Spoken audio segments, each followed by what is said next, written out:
Enrollment in California K-12 public schools continues to decline, and the number of homeless students is rising.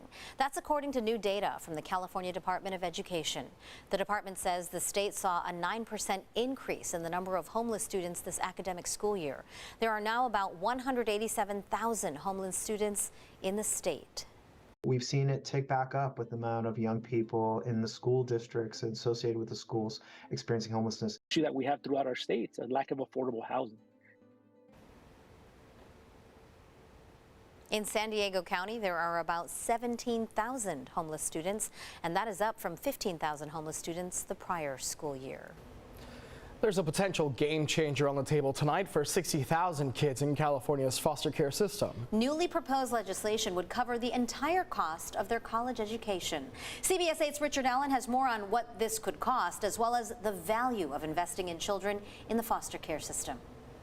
And advocates point out that more than 90% of foster youth say they want to go to college, but in the end, fewer than 4% actually get the chance. When you give kids real resources, that they make the most of them. State Senator Angelique Ashby is the author of SB 307, which would cover the entire cost of college for foster youth here in California at a UC, Cal State, or California community college. She says it essentially provides a promise to those teens who did the hard work needed to make it to college. This state is going to make darn sure you have everything you need: housing, books, computers, tuition to get through and be debt-free on the other side. They're on their own in a very different way. Debbie Rauscher is Director of Education for the nonprofit John Burton Advocates for Youth, a co-sponsor of this bill. She points out that the biggest barrier for foster youth who want to continue beyond high school is financial. There's a lot of students out there who struggle financially to be able to afford college, but for foster youth, the struggle is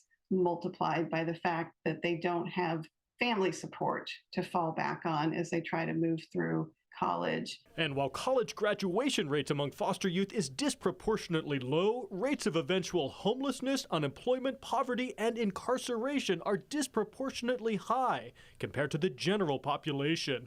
Ashby says this move to cover their college costs would provide a critical intervention.